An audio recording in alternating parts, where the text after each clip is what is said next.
Take a deep breath in through your nose and out through your mouth. In through your nose and out through your mouth. In through your nose, moving your attention to your heart chakra and out through your mouth. Breathe with me in and out. Keeping your focus on the heart chakra. In, out, in, out. As you breathe in, you can stretch your body, elongating your spine. In, and then collapsing the spine out. Still remaining your focus on the heart chakra. In, out, in, out, in, out, in, out, in, out, in, and out.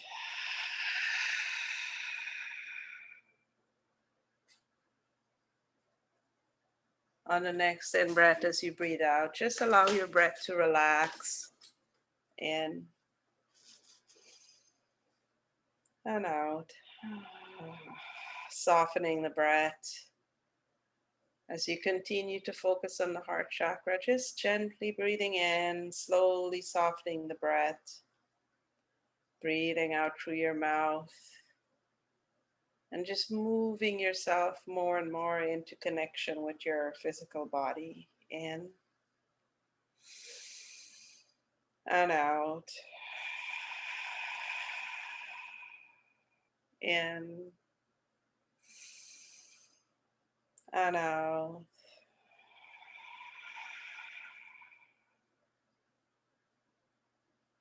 In. And as you breathe out, I'd like you to move your attention to the crown chakra. Focusing on the crown chakra, breathing in and out. In. And as you breathe out, visualize your crown chakra starting to open up like a lotus flower, as if there's petals and it's just falling apart, opening up slowly like a lotus flower. In. Beautiful lotus flower. Out. In. And as you breathe out, move your attention to the cosmos, to the area above the crown chakra, into the sky, as far as your mind's eye will allow you to see. Breathing in. And as you breathe out, visualize this beautiful white beam of light, sparkly diamond white light, slowly moving out of the sky, making its way down, down, slowly moving all the way down as it starts to make its way down towards your crown chakra. Breathing in and out. In. As this light continues its journey down, imagine this light now starting to enter your crown chakra, entering the opening as it starts to fill the inside of your scalp, coating the inside of your scalp with beautiful white light. Breathing in and out. In. And as you breathe out and this light continues to coat the inside of your head, imagine this light piercing your brain, entering and soaking into the spongy tissue of your brain, all the parts of your brain. Imagine this light spreading through the inside of your forehead, filling in each and every cell on the inside of your forehead, breathing in. And as you breathe out, imagine this light continuing to fill in the inside of your nostrils, the socket of your eyes, just becoming flooded with beautiful white light.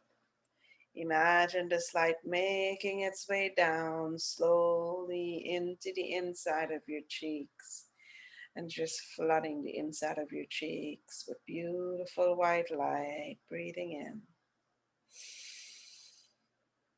And as you breathe out, imagine this light filling in your upper lips, your teeth, your jaws, your gums, beautiful palate, and flushing and filling in your tongue with beautiful white light. Breathe. As this light continues to fill your ears, all of the muscles and cells and tissues of your face and the back of your head becomes illuminated with beautiful white light. Breathe.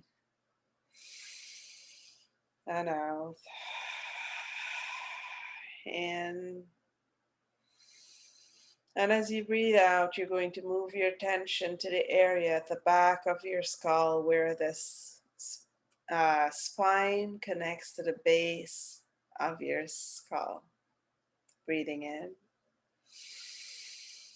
and out. In and out. In. And as you breathe out, imagine this light starting to make its journey down the inside of your spine, slowly filling each and every vertebrae in the back of your neck, of your spine, just filling it all in slowly with beautiful white light. As this light makes its way down to the throat chakra, we're going to take a deep breath in here and out. In and out. In. As you breathe out, imagine the light continuing its journey down the inside of the spine, filling in each and every vertebrae with beautiful white light. As this light slowly makes its way down to the heart chakra, take a deep breath in here and out. In and out. Allowing the heart chakra to relax in and out. In. And as you breathe out, imagine this light continuing its journey down the spine again, filling each and every vertebrae as it slowly makes its way down through the inside of her spine, as her spine becomes illuminated with this beautiful white light. Imagine this light now floods her solar plexus, and we're going to pause this light here at the solar plexus and take a deep breath in and out. In and out. In. And as you breathe out, imagine this beautiful white light continuing its journey down the inside of her spine, slowly making its way down, down, down, filling each and every vertebrae as this light slowly penetrates the inside of her spine, filling it with beautiful white light. This light make its way down to the sacral chakra and just flooding that sacral chakra with beautiful white light. Take a deep breath in here.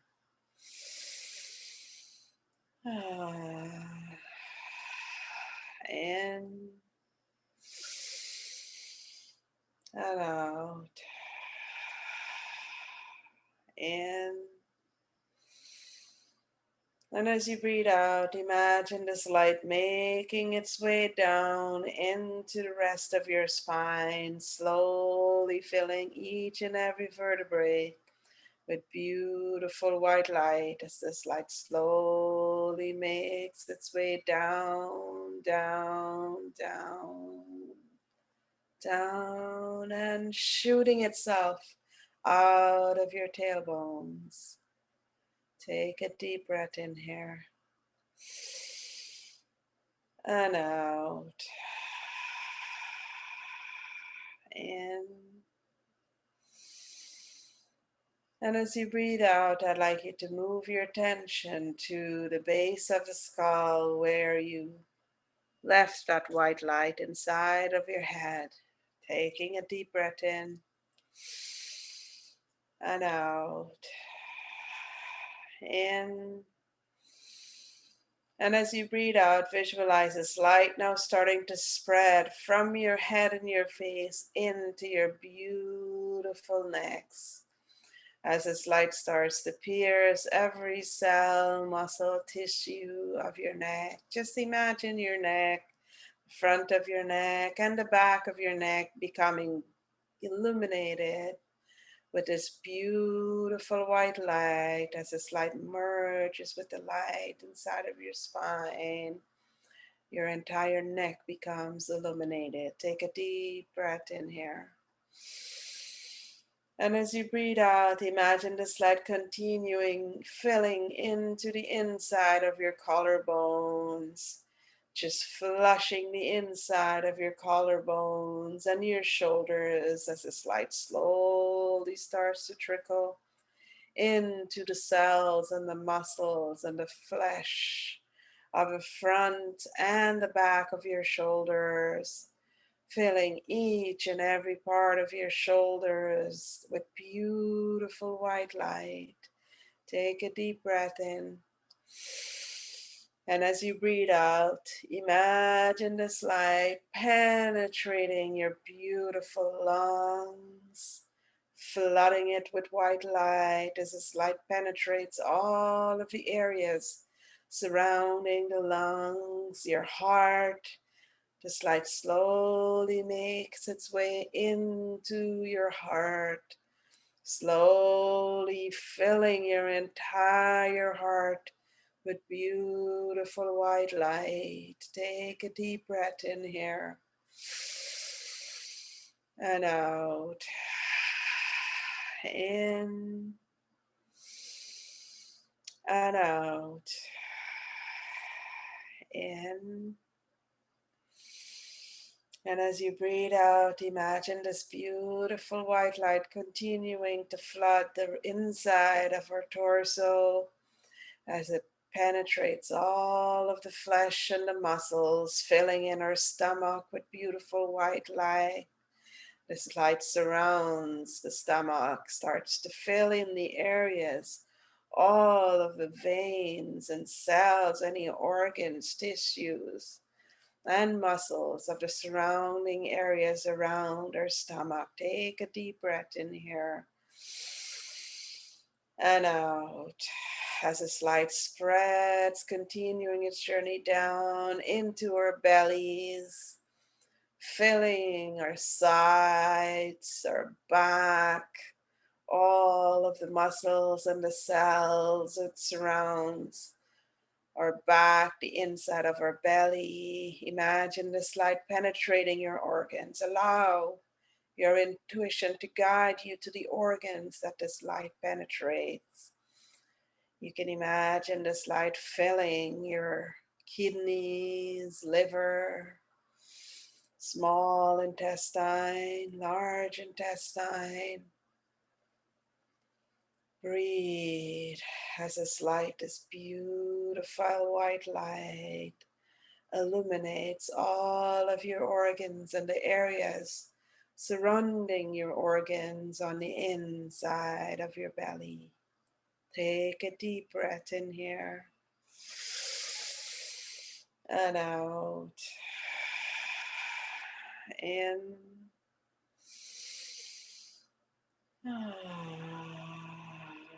and out. In. Softening the breath as you breathe out, imagine this light penetrating your reproductive organs. As these organs becoming illuminated with beautiful white light, imagine this light moving into the area surrounding your organs. In that area, flooding the area around your solar plexus, filling in the yoni and the lingam and flooding your perineum and all of the muscle cell tissues in that area becoming illuminated with beautiful white light as this light slowly makes its way down, down, down, and shooting itself out of the openings in that area. Take a deep breath in and out. In and out. In. And as you breathe out, imagine this light just filling in your butt cheeks, all of the muscles and cells, allowing these muscles to relax as you feel this white light penetrating all of the tissues and muscles as it starts to make its way into the inside of our thighs. Imagine this light moving through the muscles and the flesh, the bones and the cells of the inside of her thighs as it slowly, slowly make its way down, down, down, and flooding our beautiful knees with white light. Take a deep breath in.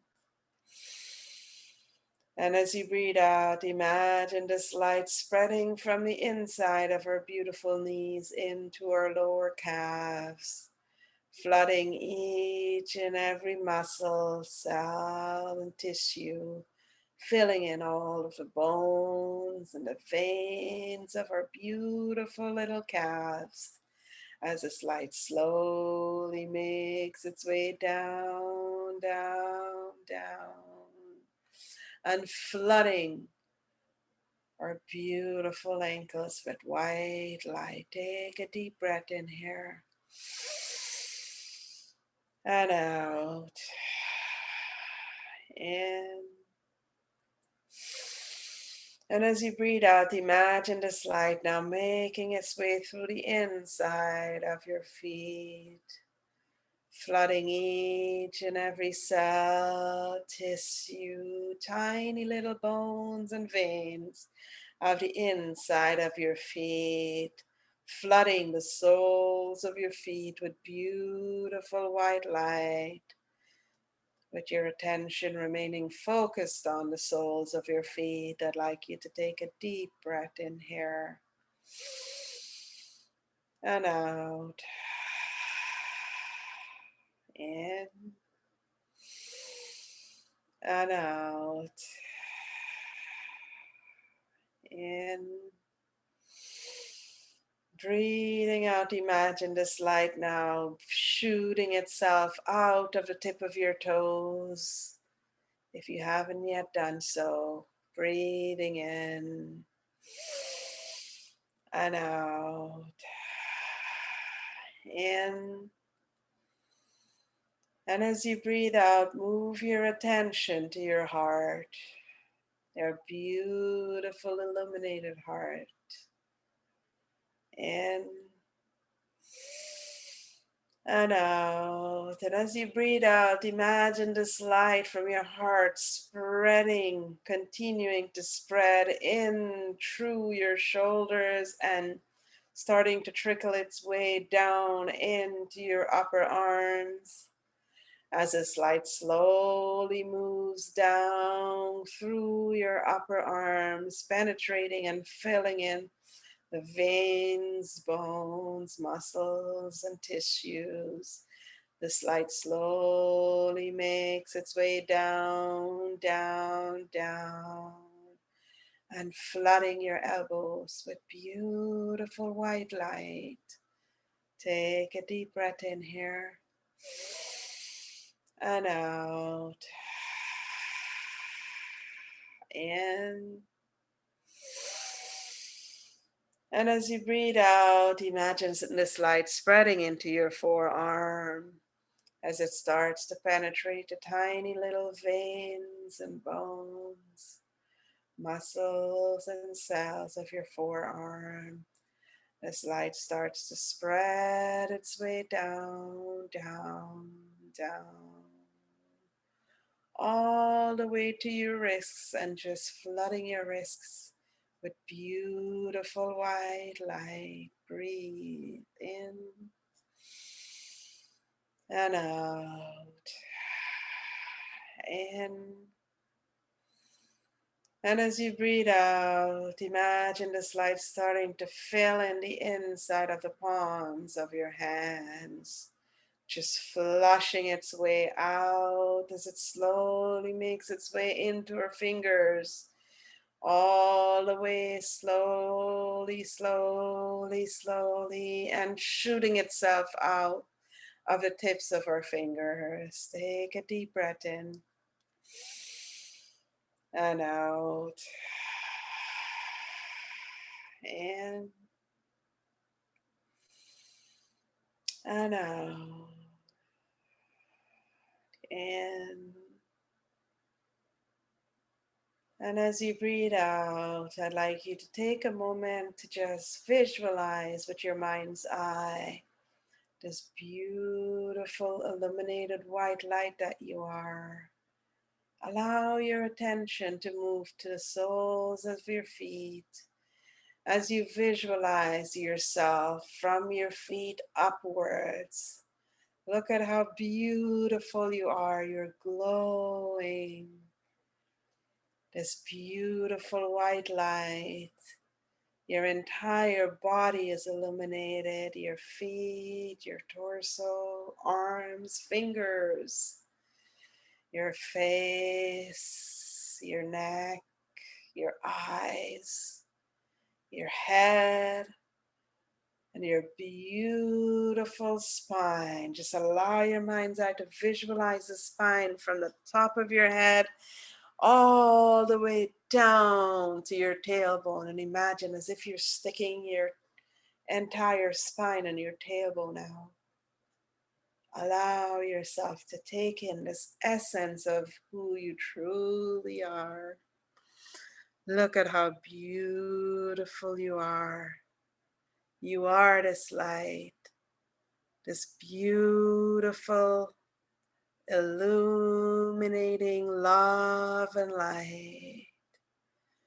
And just allow yourself as you take this light in to give yourself some love and gratitude for being here and for showing up here each and every single day, allowing yourself to become one with this beautiful light.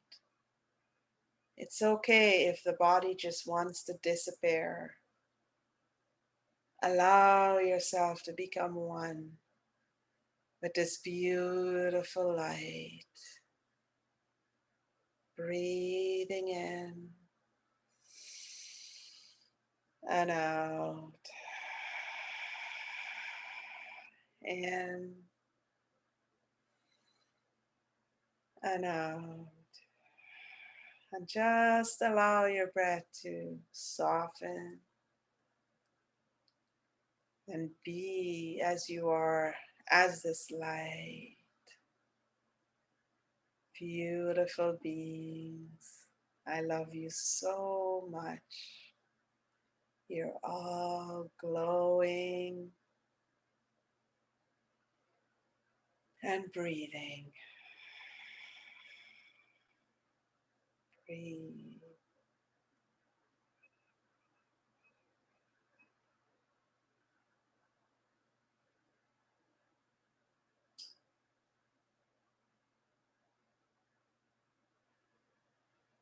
Breathe.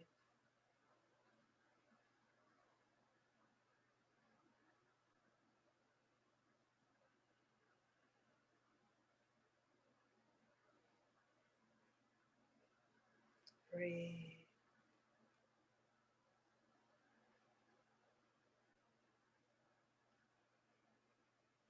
Breathing in.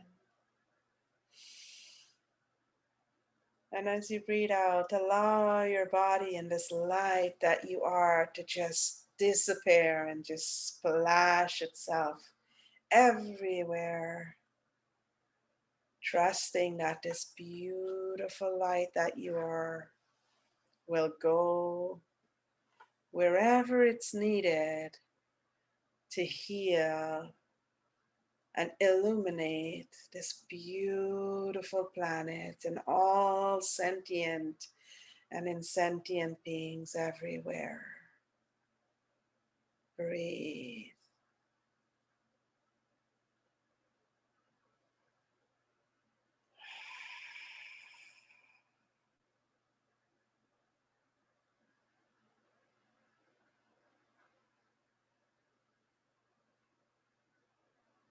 When you're ready, you can start to now wiggle your fingers, wiggle your toes. You can start to gently move your shoulders. And just slowly bring yourself back into your bodies. At least your mind. Start to bring the mind back into the room. It's okay to feel as if the body isn't there. Just allow your mind to slowly come back into the room.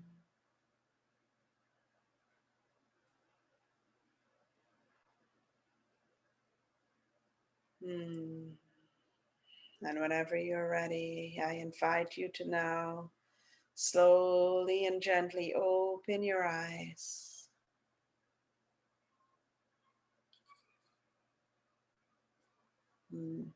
Stretching, drinking water. You can rock your spine back and forth to help bring yourself back into the room. You can start to move your shoulders, your head, your neck. You can move your neck from side to side, front to back. Bring yourself back into the room. Stretching your arms. You're welcome to stand and on the tip of your toes to stretch your calves if you're feeling the need to stretch your calves.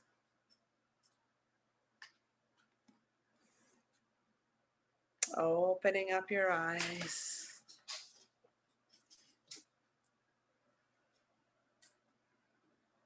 I'm going to give you guys a few more seconds to bring yourself back to the room.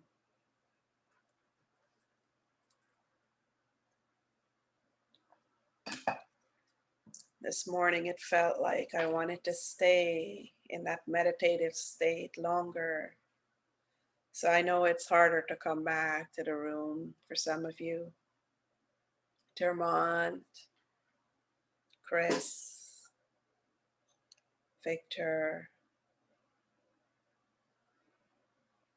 Come on back, guys. The light in me bows to the light in you.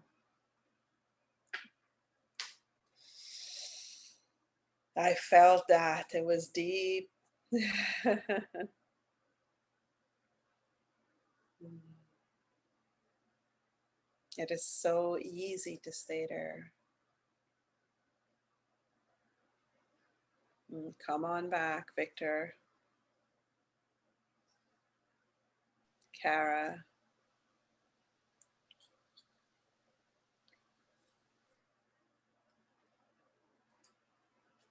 Mm. I'm going to go ahead and start. Victor will make his way back slowly. Drink water, drink water. This will help wake you up a little. And as you know, water blends consciousness like blood. It helps to move any energies that flushed through the body.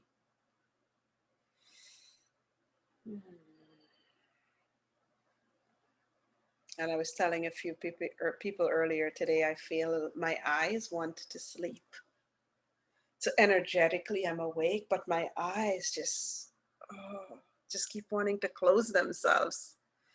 So I have to use like toothpicks or something, to open them up.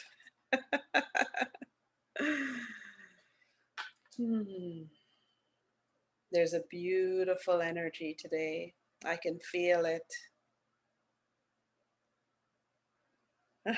Anna's saying we're 8. Well, Victor is here in duality. He's here twice. And actually, I forgot to mention that I should write these announcements down. But GV is going to join us again on Monday. She's been on a road trip and traveling through Alberta and so forth. And there are many parts where there is no Wi-Fi or the connection and such is choppy. But she rejoins us on Monday. And damn, whenever he's able to wake up, he's going to join us. He doesn't really have to be here every day because he's a Lama from Tibet who lives here in Vancouver, and he will pop in whenever, he's free to pop in. I told him at any time.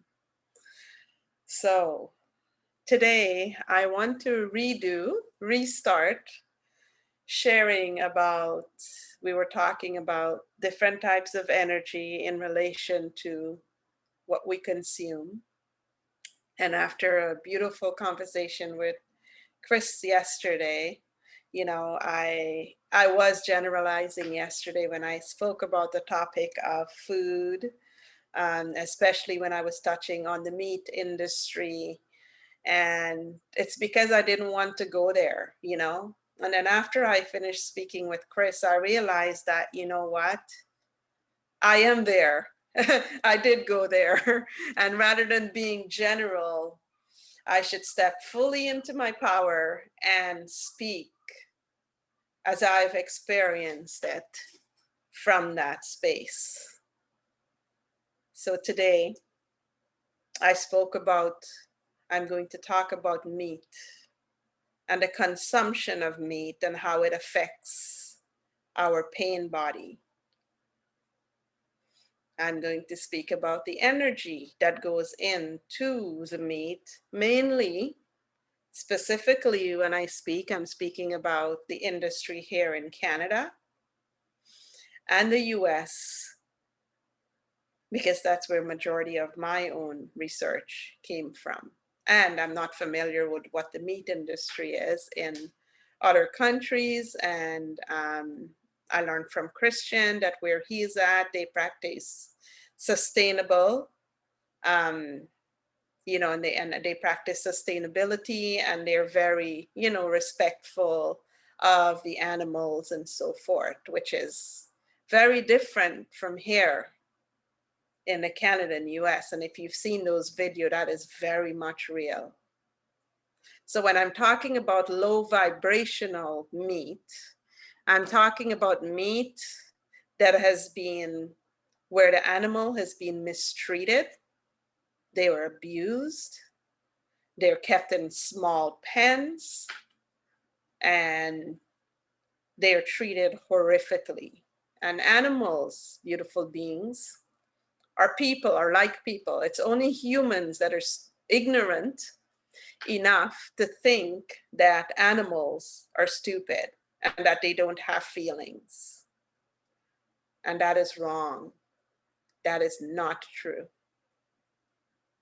I grew up in South America, and for those of you guys who know pieces of my history, um, I I had this idea that I wanted to become Jesus as a child because I grew up witnessing a lot of pain and suffering of children. And I actually tried, I was like, okay, as a child, I made this intention. I set this intention that I will never, ever break any of the 10 commandments. Because in my tiny little mind, I was convinced that if I don't break the 10 commandments, if I go to church, I pray every day and I read the Bible and so forth, that I will become Jesus. And once I become Jesus, then I can take away all of the pain of the children with my bare hands. Of course, it didn't quite work out that way. But in the process, just that tiny little seed of an idea, I moonlighted, I say the word moonlighted, in all of the different religions, So I went to, my friends that were Hindu, when they celebrated Diwali, when they had pujas, I attended all of it because I was always invited to everything, My guardians who raised me, they were Muslim, which is very different from Muslim, and in the Middle East. They were Muslim, they were very beautiful people. They had big hearts, they couldn't have children, so they took us in, me as their child. May both their souls rest in peace, because I lost both of them. In March, I lost I called her my mom, But they took us in as children. Every child that was poor in the neighborhood and in that area, they would allow them to come to the house and they would feed them and take care of them. And because they were Muslim, they celebrated Ramadan, Eid. And every single Eid, they actually contributed to the building of the biggest church there, actually, in Guyana. That's where I grew up, in Diamond. Little Diamond is the name of the area. And the masjid, every single Eid, one of the things that the Muslim people do is they share food with everybody. So during, on Ramadan, they would, they sacrifice like animals. So in this case, cows, right? And they would prepare the meat. So there was a process, a ceremony that happens, right? They pray, they do ceremony, and then they would sacrifice these cows, and then they would distribute the meat, from each into so many different, so everything is numbers, as you know, numerology, right? So they would divide it into parcels of so many parcels, and then they would take that meat and then they would distribute it again, kind of like sacred geometry, and that's the meat that goes to everybody in the neighborhood, for free. And then they would take a portion of it and they would cook it. And they would prepare food for all of the homeless people, poor people, anybody that showed up at the church to eat. And because we were, part ownership in the masjid, we were there. My Baba would take us. We used to like to go to see the ceremony that they did with these cows. And my sister and I, we would sit and we would watch. And I would watch because every single time as they got into the part of the ceremony, where they would do the sacrificing of the cow, I would hear them cry. And I would physically see tears coming out of their eyes.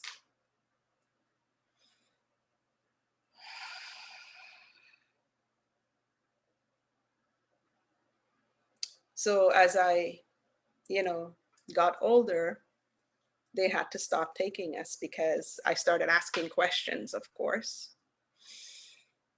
Right? And then, of course, I had, spiritual connectivity, since I was a child. So I was able to hear animals. And so one of my friends was a cow. Every single day it would show up by the window, by my bedroom window. And, when it rains, I would say, come on in. I called it Cowie, my pet cow. It was somebody else's cow. And they were always looking when it rains, they try to get them back home because, they just tried to get them back home. There's like bad electricity and stuff, and they could get hurt. So the people, and Cowie would always be by my window and I'd be having this conversation with it. And you know what? When I was younger, I had these conversations thinking, oh my God, this animal understands me, because it would respond. It would shake its head, when I ask it, when I talk to it, it would respond. And then later on, as we got older and we moved to our farm, we actually had another cow that was actually like a pet cow. Understood everything. You could call her by her name and she would run up to you. And you can talk and she would shake her head, yes, no, in her own way. So animals in general, not just cows, are very, very sensitive. And for those of you who have dogs, you know this. My God, I've seen dogs try to talk. They try to speak. I've seen cats try to speak. I've heard them try to vocalize. So I'm getting too far into the animal kingdom here, and this conversation isn't about animals. I love animals, clearly, and I have a connection to them. And what this conversation is about the low vibrational meat, because everything is energy, frequency, and vibration. The energy that goes into the preparation of that meat, it gets transferred to the human, to that animal, right? And the pain and the suffering that an animal experiences also stays. And so when you consume it, logically, it makes sense to me, you're consuming all that energy.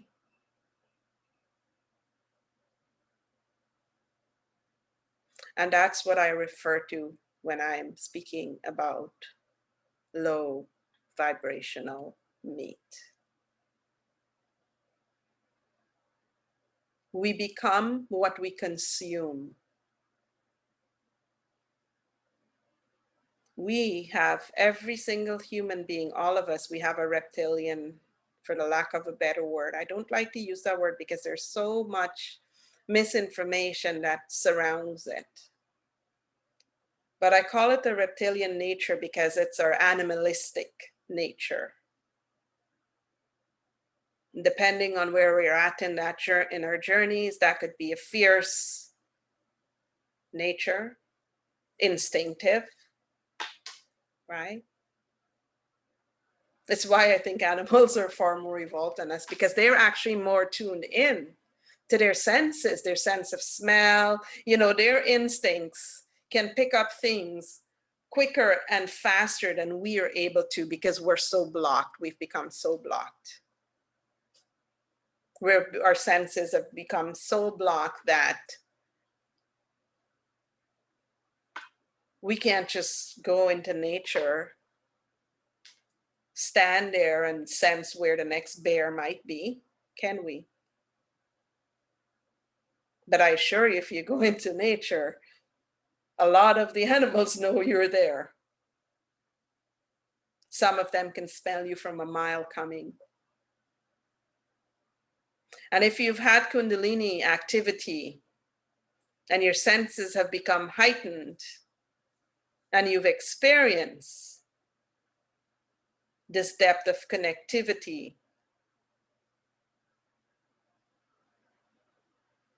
in relation to picking up energies through your senses, while at the same time, of course, it's fierce, right? It's Kundalini energy.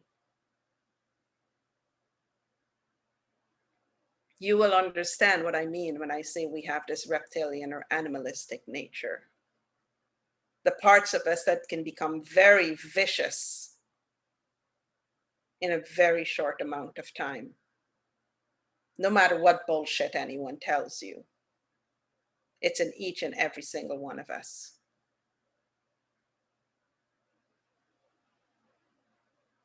That's the part of us that's behind the driving of the part of us, because they're beings who, from that state, do things to others that are out of alignment. They hurt them, right? So going back to my statement, because I've painted that picture to say, what we consume, we become. And when you've purified, when you've experienced, like a purification, a full purification, not one that where you're, doing mantras or we're doing this meditations and so forth to purify, but a natural purification because of your continuous practice on this path.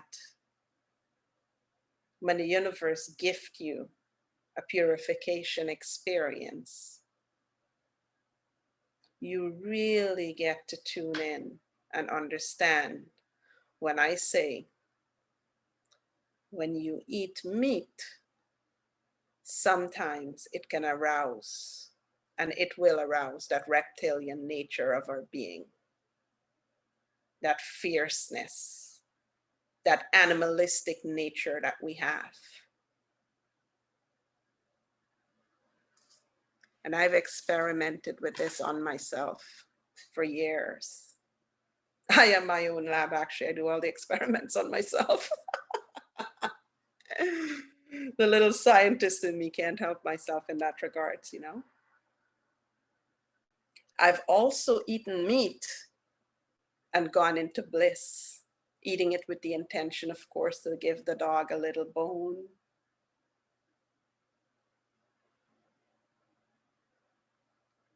So the meat that I'm referring to here is contaminated meat, made from animals that have been mistreated, that have been abused.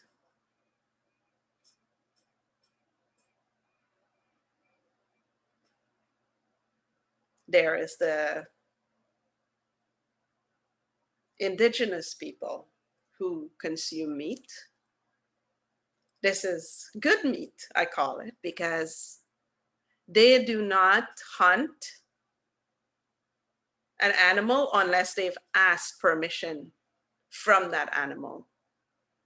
They pray, they do ceremonies, and there's an entire process that's involved, even where they choose to, if they're using a gun or an arrow or a bow, whatever it is that they're using, or a knife, there are specific areas that they pierce that animal so that it feels the least amount of pain and suffering in its rendering process. There are countries where people have to eat meat because they need the fat in order to stay warm because of the wintry conditions. And so when I share about meat, I'm not sharing from a space of anti anything. I'm sharing from a space of experience. Experience of food when I'm in different states of consciousness.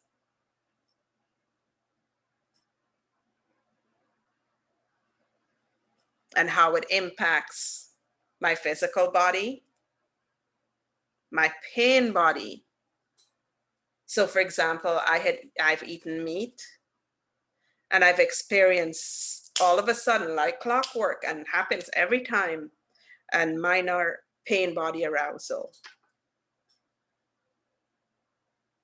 My mood.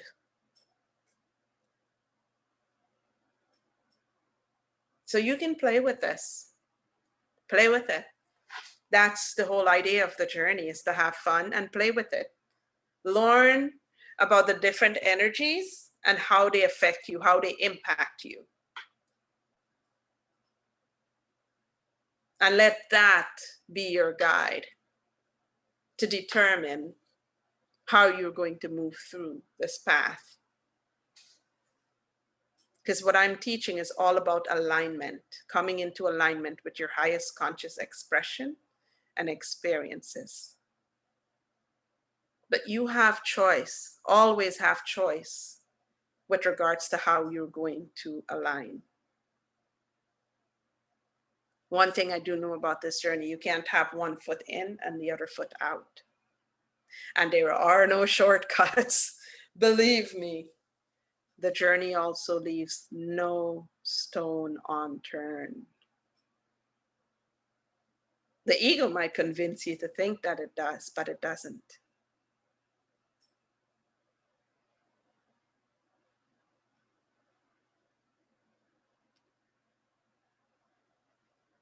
And that's what I'm going to share about meat consumption in relation to how it impacts our energy, how it can impact our energy, how it's impacted my energy.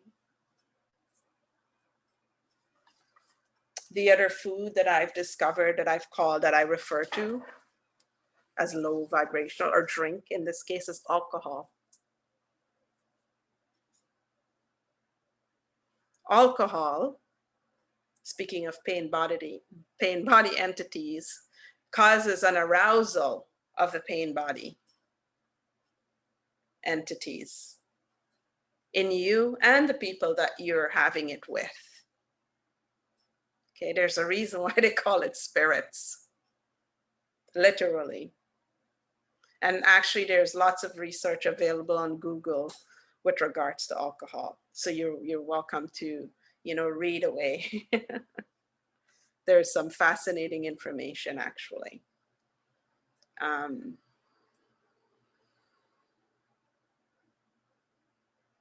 It lowers your vibration and produces low vibrational thoughts and feelings. So in other words, it activates the pain body because that's where those thoughts and feelings come from. Activates the egoic state of mind. I've drinking alcohol in the past, and my God, my egoic state of mind would be so activated. I actually used to think I'm invincible. And alcohol is something that runs in my family because I have family members who struggled with addiction in that regard. So I've seen all of the faces of the different entities too, My dad for a long time was also alcoholic. My stepdad ended up passing away from being alcoholic because his way of coping with being in the war in Germany and in Austria, sadly, I was only 19 and 20 years old. So I had no idea about this journey or even how to help him.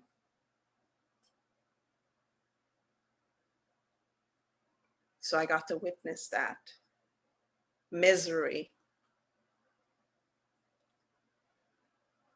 of PTSD in its most extreme form.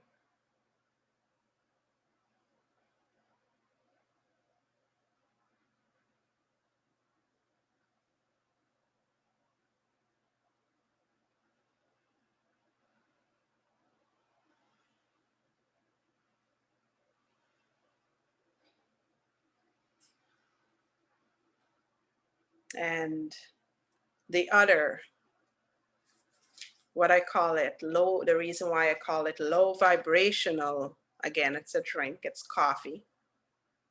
It's because we've learned to use it as a stimulant, but it's a false stimulant, right? It activates, like adrenaline or whatever coffee does to you, right?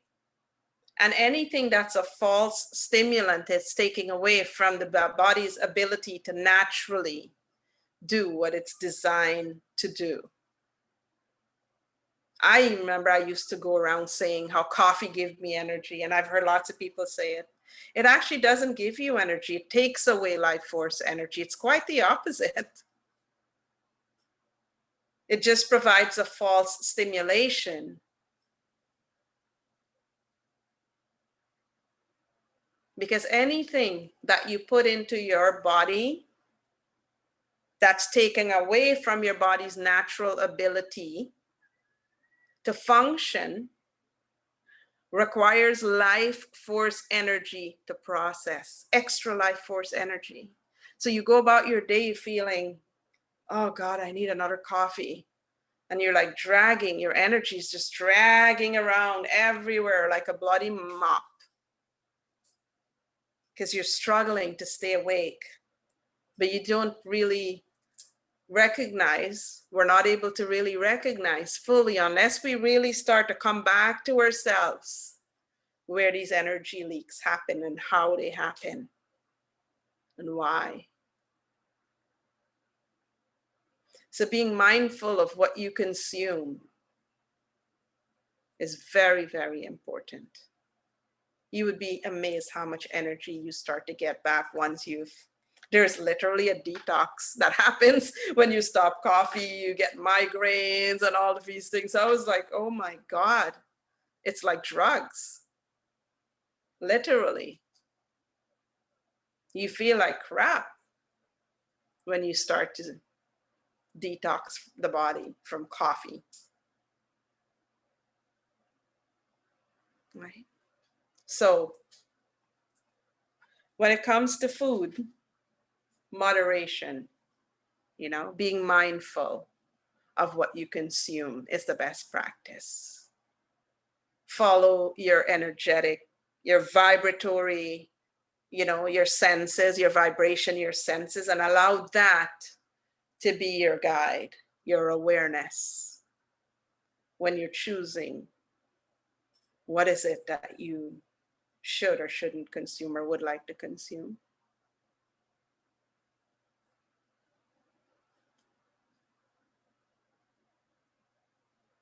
And if you choose to, I do it when I go to a restaurant, because here, if I want meat, I go to a restaurant to eat it because I can't cook it. Oh, Jesus Christ. I can't even think about the cooking it.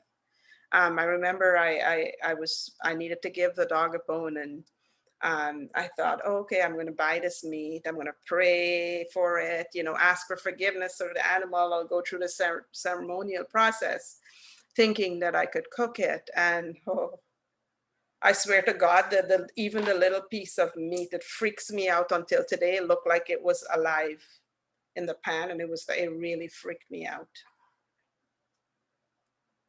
So when I go to a restaurant, if I want to eat meat, that's where I go. My practice is I pray before I consume everything, because we can also change the vibration of our food by something as simple as prayer and offering gratitude to it. Offering gratitude to the hands that prepare the food, offering gratitude to the process of the food getting to you, offering gratitude to the animal or the plant for allowing you to consume it. Gratitude is everything in the journey. And for me, a big one is asking my body to process, especially if I'm eating something dense, to process whatever it is that I'm eating with ease and grace and compassion and love.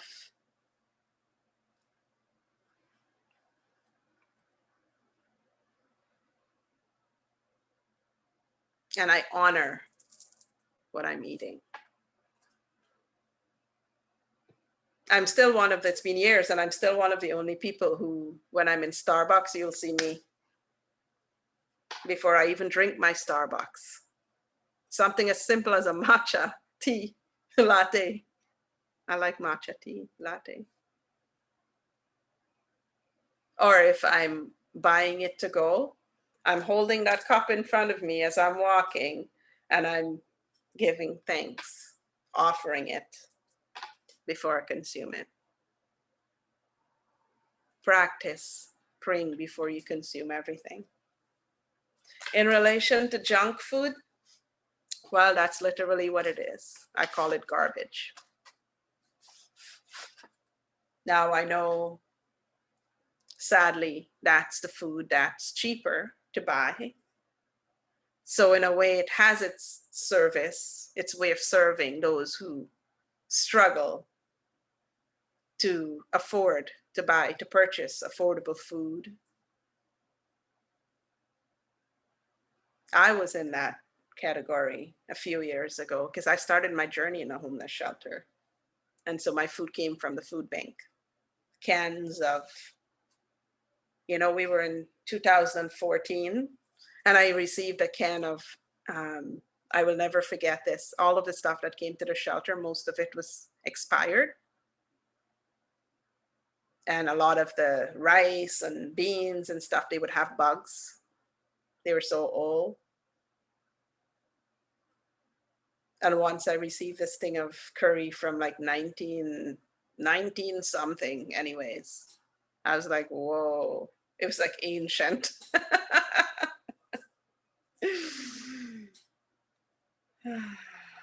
So, the food and the cost of food and what's happening in the food industry is out of alignment in so many ways.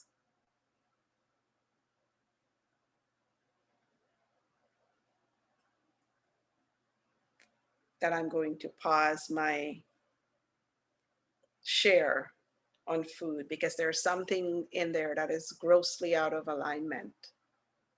And that's why junk food is cheap. It keeps you in your lower vibration. A lot of the food, the sugary stuff contributes to ADHD, depression, all kinds of stuff, So that's a whole can of worms on its own.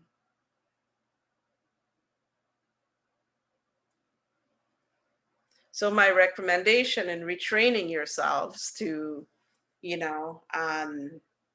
help yourself on the journey, because that's what we're doing, right? We're training the mind. It's all training ourselves, right? Is cook your own food if you can, highly recommended because cooking itself is alchemy. Cook with love. Cook the mantras and sutras or whatever spiritual music you listen to. I played and put on my speaker, my big speaker for those when I'm cooking, because I'm an alchemist in the kitchen. And I'm just pouring love and chanting. One of my favorite chants when I cook is, "Oh, Mani Padme Hum." I sing to my food. All of it. I stir. I'm like turning the wheels of Dharma or whatever it is. I just allow myself to have fun with my food when I prepare my food. It makes a huge difference. So you can change the vibration of your food.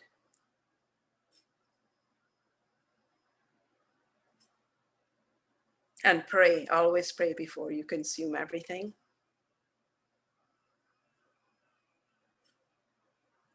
It's simple, very simple. Simple, easy, doable steps that we can take to help ourselves move into higher vibratory field or into higher vibration.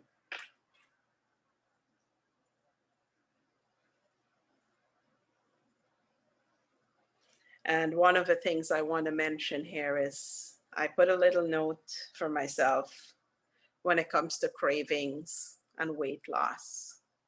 Because a lot of women struggle with this, and even men, but this is huge thing for women because sadly, a lot of women are running this pain body of we're supposed to look a certain way, we have PMS, you know, we overeat during PMS. Again, this is all pain body imprints that causes these things to happen, but they do happen and they are happening right now. And I just want to share with anybody that's struggling with that craving and weight loss, weight gain is a manifestation of the pain body. Weight gain, I'm going to repeat this, and cravings is a manifestation of our pain body.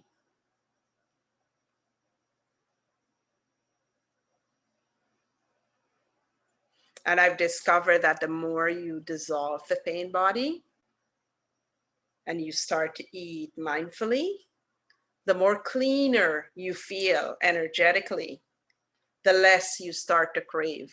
In fact, the body after a while just starts to shut those cravings down because you could feel the energy of it. You don't even want to go close to it. I know I go through times in the year where I can't. I wish that happens all the time, every single day throughout the year. That's my wish for myself. It doesn't, I'm not able to always sustain that state of consciousness, right? Or that level of consciousness, whatever you want to call it, doesn't matter.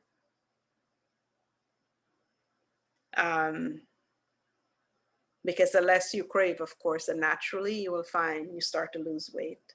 Doesn't necessarily have to do with what you eat. That was probably my biggest discovery in working with myself throughout this journey. As I dissolved my pain body, I started to drop weight like you would not believe. And as soon as I step into that pain body, again, I've experimented with this, it comes back. And I'm like, oh my God, I can wake up one morning with the right intention. If I set my intention, I can literally wake up and look like I'm in my divine body. This is something I still play with. But I don't do it every day, you know. I'm sloppy in my process at times. I become lazy about it. Lazy is not even a good word.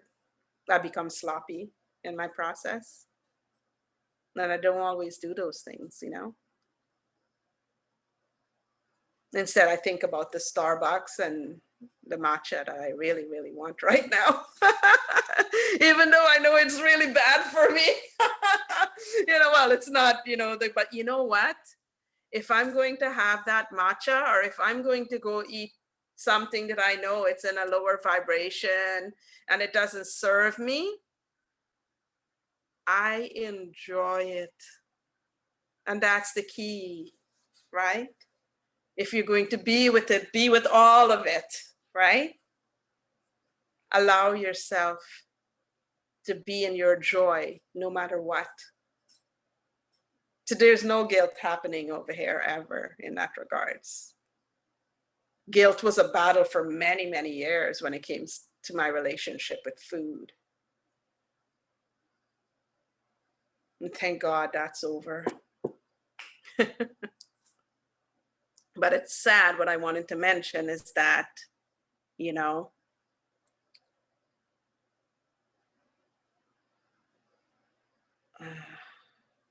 the bullshit that the weight loss industry sells everybody. That's why it doesn't work. Because majority of weight gain has to do is a manifestation of the pain body, because when you're in your pain body, you're craving low vibrational food, and then when you crave that low vibrational food, you eat that food. That makes logical sense, right? And I put a little note here to mention Oprah and Deepak. They usually do a 21-day meditation. I've done it multiple times for years. And during one of their 21-day meditation, they actually talk about weight. One of their meditations actually talks about, they cover that. area.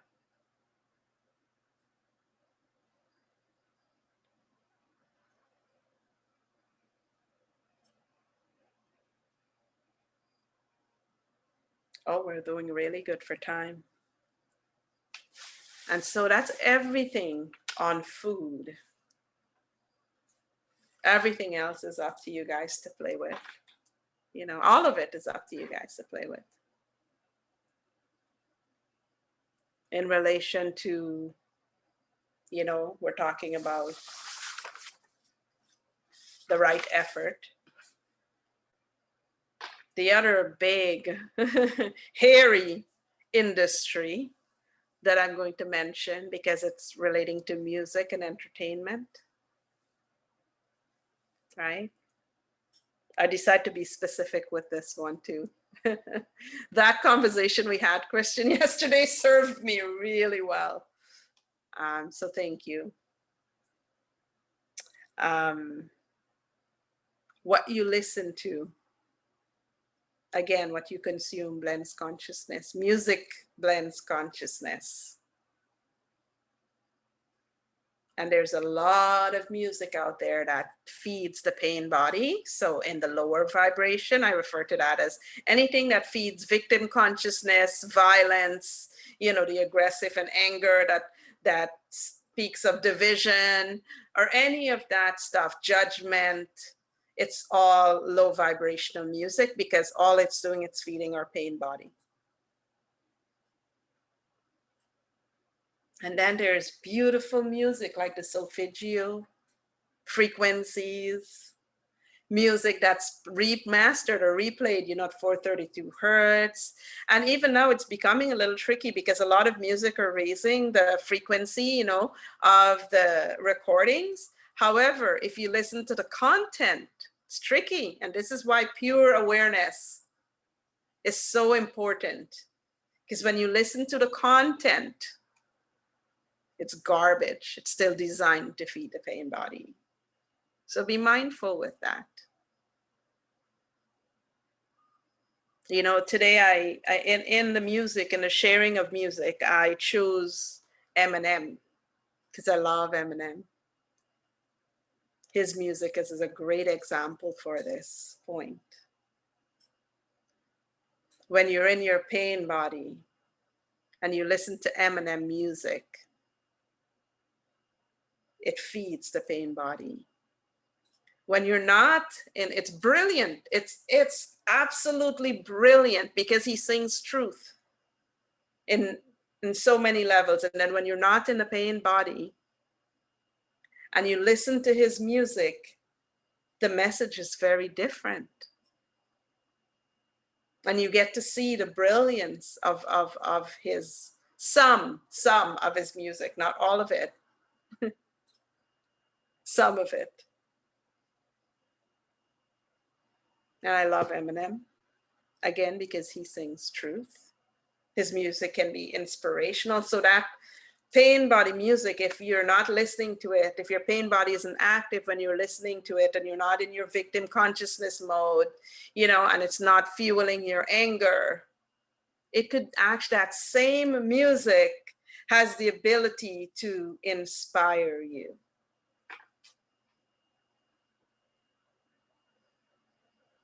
So it comes down to our own state of consciousness, all in how you see it, right? Our perception. So today, I wanted to play you guys some music that will wake everybody up because I know this part of the content is very dry. It's dry for even me. Because this is stuff that I do and it's like regurgitating it, but it's important. It's important if you're going to align to your higher conscious self, that you have some sense of guidance or some sense of, you know, direction that you can go, right? Things to watch for, to be an awareness of, right? And if I can play a role in that and I can help, then so be it. So with that being said, I'd like to ask if anyone have any questions. If you haven't fallen asleep, for those of you who haven't fallen asleep. Dermont is smiling. I think Deidre went out cold. No? Oh, you're completely relaxed. I thought you were sleeping. So does anyone have any questions? I'm fully here. Yeah.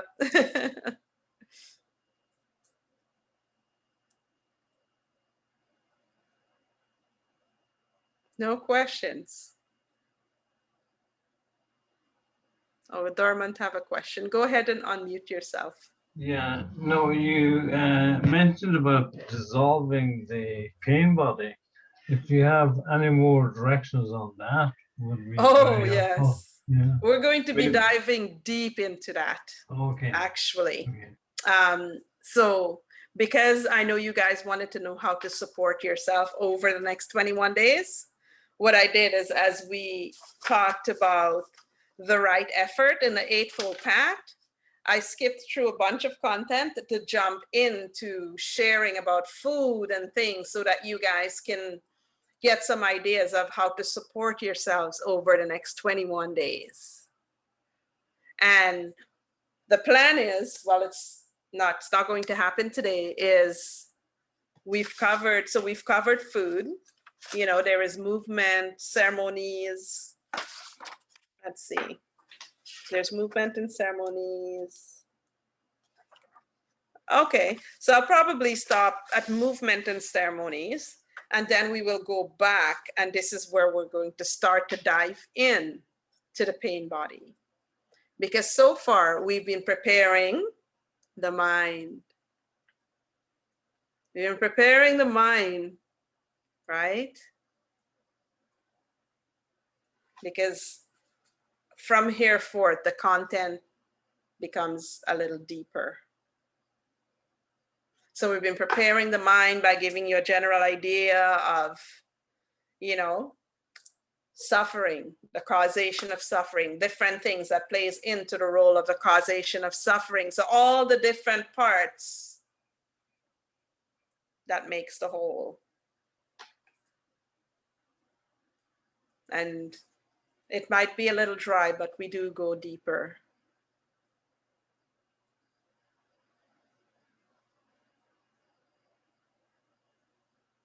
Any other questions?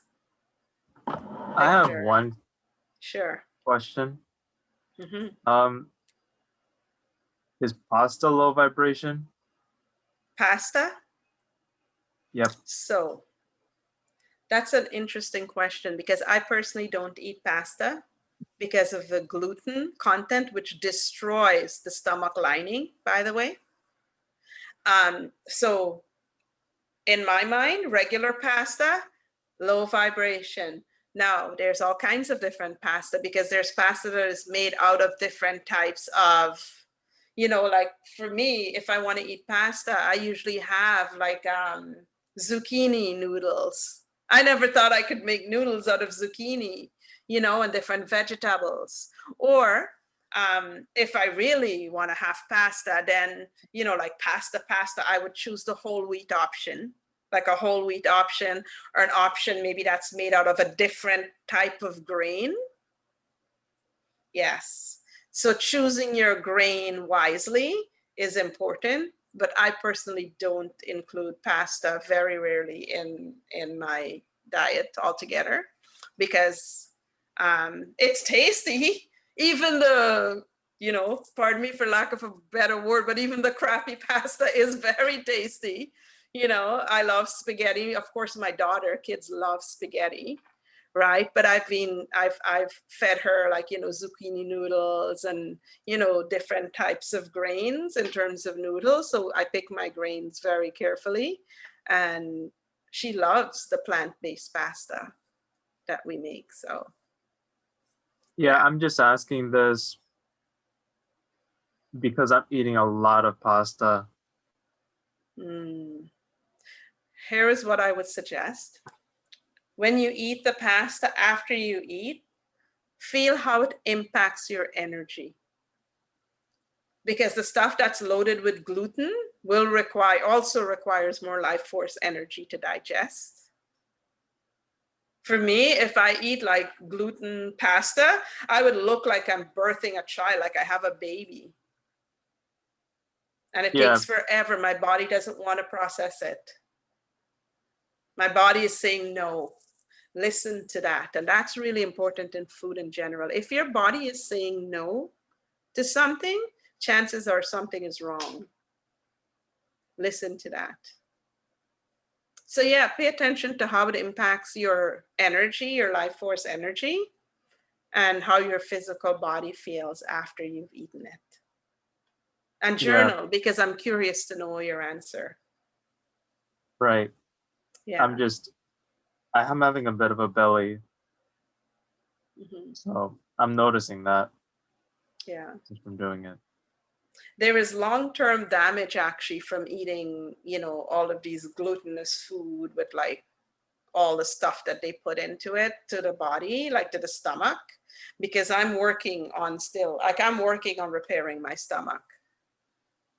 And it's quite harsh, actually, very harsh what it does to the lining, creating hole in the lining of your stomach and so forth. But that's like a whole different, nutrition itself is a whole topic of its own, right? Like I say, that's another topic, like opening up a can of worms when you start to really understand food and seeing how it impacts your body, and even worse, what they put into the food. There's food with formaldehyde, for example.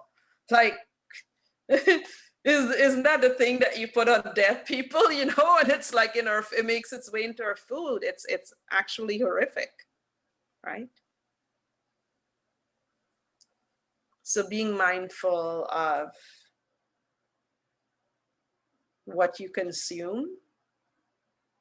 I usually of course, we have to pay more for pasta that's not glutinous, right? But every time I pay more for that pasta, I know that I'm choosing my higher self.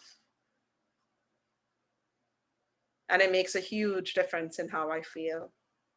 Whether it's either I have energy to play with my daughter or I don't, and I'm sleepy and drowsy. And anything that is not whole grain, and be careful too, because even some whole grain now they load it up with sugar. But anything that is not, so anything that's white, so like white rice, white pasta, or whatever color pasta is now these days, actually contributes to diabetes 100%. I was diabetic, and I healed my diabetes. And I did that by, other than the monk bowl, which is huge, I eliminated all of anything that wasn't whole grain from my diet. And as soon as I eat something that's not like whole wheat, like whole grain, my sugar spikes, because I have the machines that I test my sugar with. Actually, Starbucks, before they changed their matcha, I actually had a conversation with them, and I'm pretty sure that's why they changed it. Their matcha powder used to automatically have sugar in it. And what I would notice is I would drink that matcha and I would measure the next morning, my sugar would be high, like clockwork. And when I didn't drink it, my sugar would be normal. And I asked them one day, I said, does your matcha have sugar in it? And they're like, yes. And I'm like, you know what? That's probably something you should tell customers, because for somebody like myself who's diabetic, I'm not in awareness that your matcha had sugar, And then, of course, they add also processed sugar to it, right? That pump of sugar thing, syrup, right? I said I wasn't aware of that. But the reason I ask is because I've noticed as I'm managing my health that whenever I have this matcha, which I love, my sugar goes up. And you know what? For a few weeks, they eliminated all of the matcha from the Starbucks. I was like, Darn, I should have said anything because I love matcha, you know, and I love the Starbucks matcha in particular. And then when they came, they said, oh, they're changing their, and when I asked, I called and I asked, they said, oh, we're changing our matcha. We've decided to get a better, you know, they source a better quality. So matcha, now they have a matcha powder that's not mixed with icing sugar. Yeah. So being mindful, knowing, you know, and don't be afraid to ask. Like when I go to the store, or like when I go to the store, I know what I'm buying when it comes to something like salmon, for example. I still eat salmon. When I go to the restaurant, you know, if I'm ordering food and I feel like eating salmon, I ask them, is it wild salmon or is it farm salmon? Like I went to Whole Foods, listen to this. I'm doing quotes because the name of the store is Whole Foods. And it's easy to assume that every single thing they have in there is whole grain or it's like organic, right? I know I had that assumption. And then I found out, no, that's not what it is. In fact, they had salmon the other day, a couple of weeks ago. This was before the 21 day. And I was craving, I wasn't really craving salmon, but it was like a blackened salmon. And oh my God, it looks so good. I was like, and I love blackened everything. So I was like, okay, you know, can you tell me what kind of a salmon it is, right? And they were charging the price that you pay for wild salmon for farm salmon because it was farmed. I said, you know, I would pay that. And I told them, I said, you know, I would pay that price, you know, for that tiny little piece of salmon, $12. I said, I would pay that price if it was wild salmon. But to charge that for farm salmon, that is just ridiculous. So don't be afraid to ask, you know, where your food's coming from. I ask, is it local? You know, or if it's not local, you know, depending on what I'm eating, and I make a decision based on that. You're allowed to do that these days in restaurants and stuff. And if a place isn't sharing, then I also have the option to leave the restaurant and just go eat somewhere else. Right? Because I want to know what's going into my body, because what I consume impacts my energy, my vibration, my health.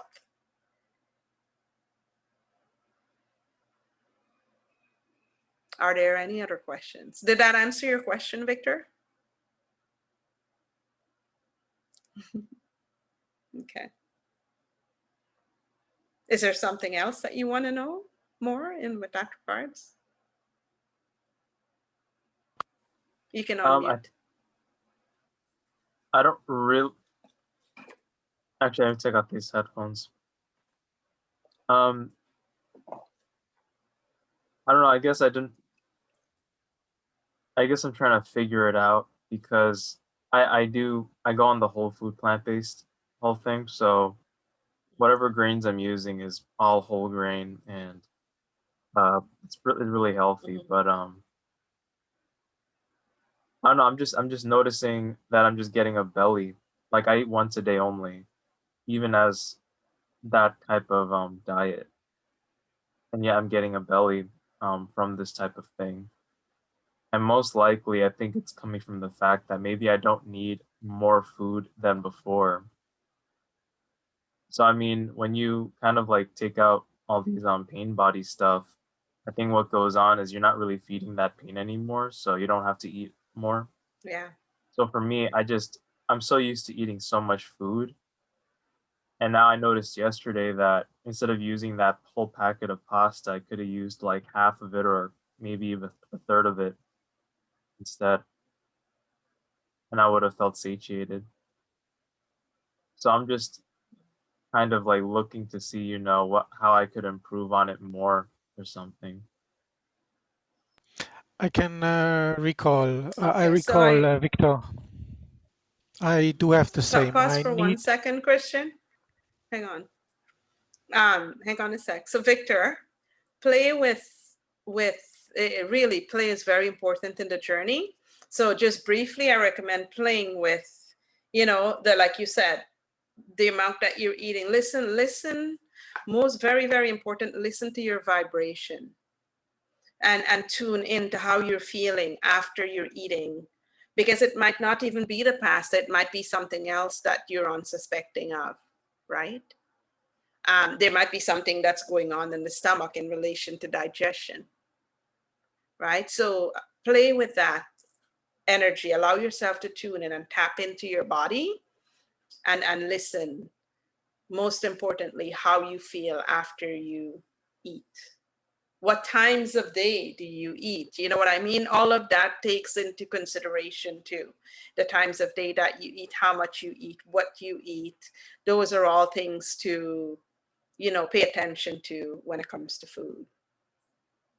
Go ahead, Christian, sorry. Victor, what you just said about I need less food, I have the same, you know. And then it's sometimes about what it's in my cooler. So I don't want to waste anything. And then I go on eating. So it's a game for me, and I do very much intuitive eating. But then again, by yourself probably the industry and or when you go to a supermarket, I don't know how it is over there at your site on the planet. Over here, there is very much like that you consume, so you get steered in the supermarket. So I try to be more mindful when anyway, when I do anything, yeah. So, and then also in the supermarket. And I try not to go to a supermarket, for example, when I'm hungry, when I Oh my feel God, so hungry. important. Yes. Yeah, that makes a difference in this much grocery. You're coming home with this grocery for like 10 people and you're only one person. And if I have to, I go into a talk with myself all the time. Whatever I do, sometimes it's just about going left or right. What's better? What's more? What suits more towards what is my need at that point in time? So, or what's my intention and what serves the intention? So I have all time this in my mind. What's what's my intention? What do I want? And what serves my intention? I recall it, put it into my mind. I ask my questions. It's quite easy for everybody slowly to get the yes no answers. Now that's a start. To Yes. figure out the yes no answers. Yes, there is then the some call it ego. It will shoot maybe and will mess it up sometimes. But then this is for me again the game to be friend with it and to go also in discussion with this aspect. Sometimes I feel there's something wrong. So I ask again, and then I ask who's speaking there. And the one thing which is very important, it will not lie to you. So if you ask uh, the right questions, you will come to the right decision for yourself. But okay, I So don't many wanna excellent go deeper points. into this. That's good Thank you enough, so I think. much. Thank you, Christian. Those are all excellent points. You see, and Christian, I can tell he's very well tuned in, right? And that's an important point he made too in regards to asking. Asking you shall receive, right? Ask the question, your body will answer. And like he said, it never ever lies to you. There were things that I thought was healthy that I used to use, and I would ask my body, and my body would say no. And I'm like, well, this doesn't make sense. You need this, you know? So Christian made some very important points, all in regards to tuning into the body. listening to guidance. And it gives you the opportunity to practice, right? Practice listening to your intuition, your guidance, because your intuition knows what's best for you always. If you have there about more questions, just come back to me. I will help Yeah, you you guys as in the much as group, you possible. I can, have a lot to yes. say about this, but Yeah, let's take it over to the group for sure, because it's a very exciting topic. It's a topic I like to discuss too. that's Francesca, nice. could you But I'm read the one-on-one guy. Oh huh? yeah, I'm gonna pause the video because we're